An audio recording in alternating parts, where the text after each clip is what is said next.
In 90% of VR games, there is some form of competitive play. Whether it's done through VRML, VREL, there is almost always an esports league. So, how do you join it? How do you find a team? And how do you join a team?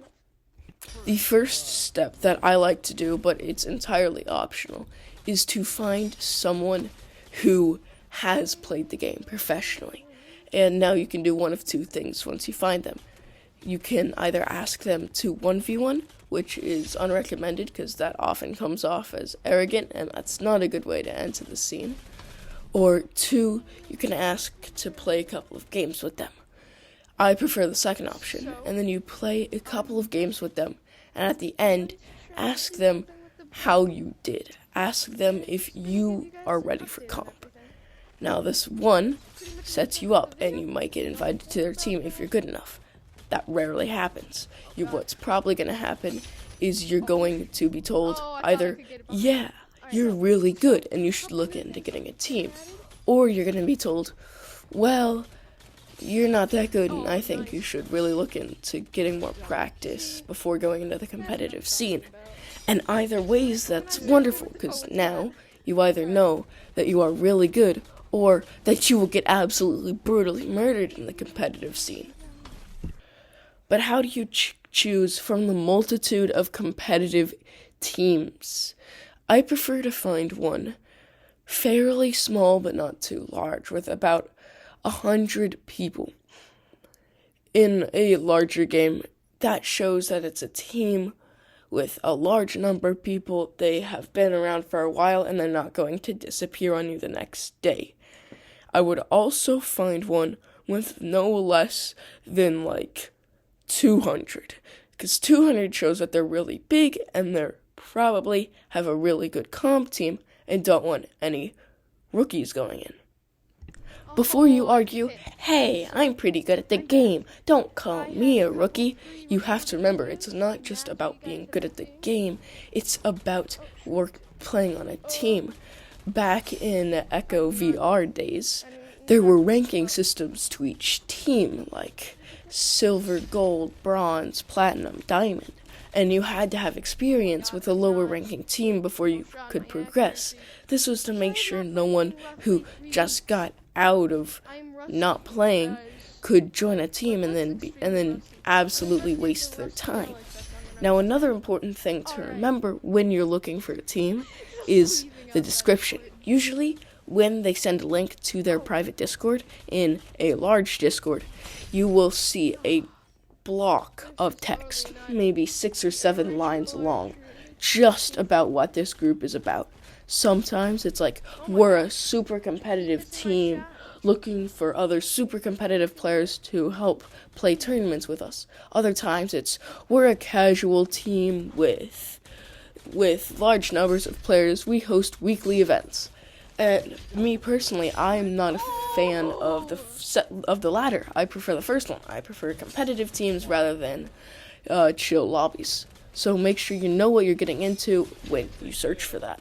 Now, just to clarify, usually in a Discord, you will be able to scroll down and find a team recruitment channel or something along those lines. And from there, you'll see all the links to the competitive teams. Now, once you join them, they will probably have a list of requirements that goes something like this. First, it's your Oculus Quest username, simply. Then it is the most important stat, like KD or games played. It'll then probably be what hours can you play or how often do you play.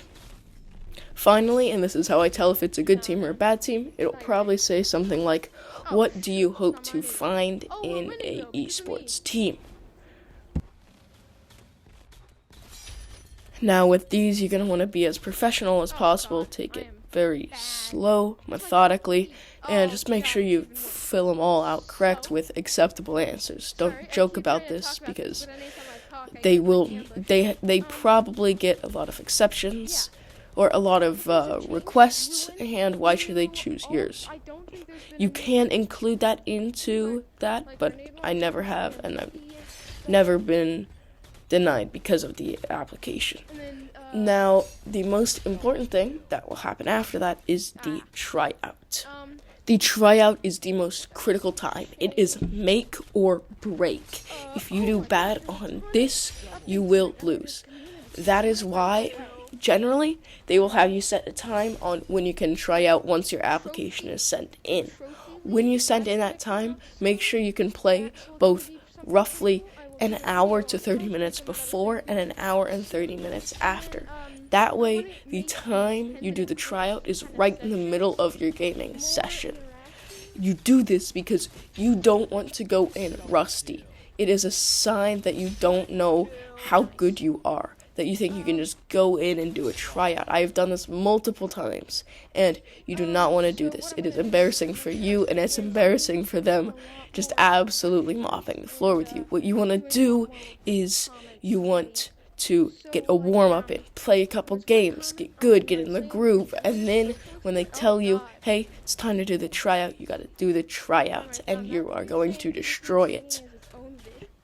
Now, when you do the tryout, do not change things up. If you're doing badly, don't worry about it. Worst case scenario, they say, hey, you're not going to make the team. They should not yell at you. If they yell at you, trash talk you, if it's not in a joking manner, I don't think it's a team you want to join. And then the two most important things are stick to what you're good with. Don't mix it up just because it's a tryout. Don't show off. You will die and it will suck. Don't get cocky. And remember, you're trying out for a video game. Don't let the nerves get ahead of you. Stay calm, and you've got this. Pushing a train, I'll never stop, stick to a lane, pick up the pieces and go rearrange.